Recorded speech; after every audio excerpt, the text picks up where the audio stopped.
नमस्ते, कैसे हैं आप सब। एक बार फिर से आपका स्वागत है। उम्मीद करता हूं कि आप सब अच्छे होंगे। तो अब मन में ये सवाल चल रहा होगा कि अपवार्ड जो है, मूवमेंट जो होने वाला था वो क्या है, आगे पोस्टपोन हो चुका। अब आगे क्या, कॉलेज बहुत दूर है।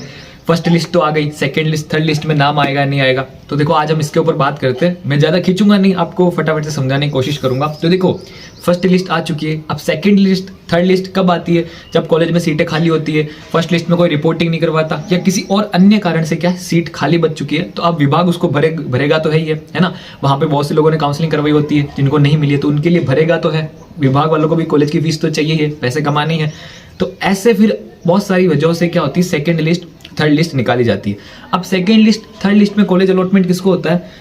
जिनकी कैटेगरी वाइज क्या है, सीटें आगे खाली होगी। ऐसे बहुत सी चीज़ों पे डिपेंड करता है, पर मैं आपको इन शॉर्ट फॉर्मेट में समझाऊं कि जो फर्स्ट लिस्ट की जो आपकी कैटेगरी की जो कट ऑफ गई है ना, उससे अगर आपके 10 नंबर कम है, जहां तक जैसे मान लो ओबीसी की जो कट ऑफ गई है वो 410 गई है, तो जिसके ओबीसी में 395 में 400 नंबर है ना, मेल या फीमेल, उनके क्या है, सेकंड लिस्ट, थर्ड लिस्ट तक आने के चांसेस है। मैं ये नहीं कह रहा हूँ पक्का आ जाएंगे, कोई नहीं कह सकता। आगे आपकी कैटेगरी वाइज सीटें खाली होगी तब आएंगे ना।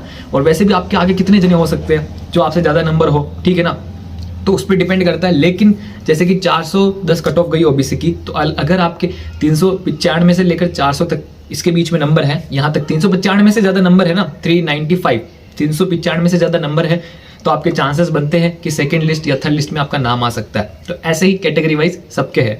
तो सेकंड लिस्ट, थर्ड लिस्ट में चांस बनता है। एससी और एसटी में तो 370 से जिसके ऊपर है उसका चांस बनता है।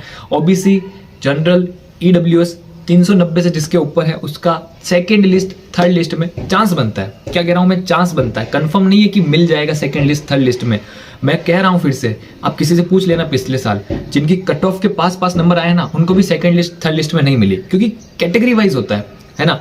और अब दूसरी बात यह है कि अपवार्ड मूवमेंट आगे खिसक चुका है और हमको कॉलेज दूर मिली है, हमको अपवार्ड मूवमेंट करवाना था। तो अब हम जो फर्स्ट कॉलेज मिली उसमें जाए या नहीं जाए, तो देखो अपवार्ड मूवमेंट नहीं होता है तब तक थोड़े दिन अगर आपका एडमिशन हो चुका है तो आप कॉलेज नहीं जाओ ना तो भी चलता है। इतने से दिन में कुछ नहीं होता कि सर एक बार अपवार्ड मूवमेंट का हो जाए, वो करवा के हम कॉलेज फिर आ जाएंगे रेगुलर।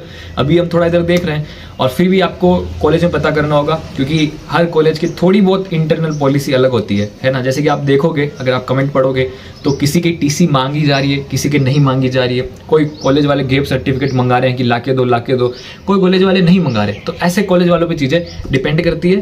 तो इन कंक्लूजन कि सेकेंड लिस्ट, थर्ड लिस्ट में आपका नाम आने के चांसेस है अगर आपके कट ऑफ के 10-15 नंबर पास में नंबर है तो, ठीक है ना। और फिर भी कंफर्म नहीं है, लेकिन फिर भी वेट तो करना ही है, देखते हैं क्या होता है। और उम्मीद करता हूँ कि आपका सेकेंड लिस्ट, थर्ड लिस्ट में आ जाए। और अपवार्ड मूवमेंट तो भी आगे बढ़ चुका है और आगे जो इन्फॉर्मेशन होगी मैं आपके साथ शेयर करता रहूँगा। और आपका बहुत बहुत धन्यवाद। आज के लिए बस इतना ही, मिलते हैं नेक्स्ट वीडियो में।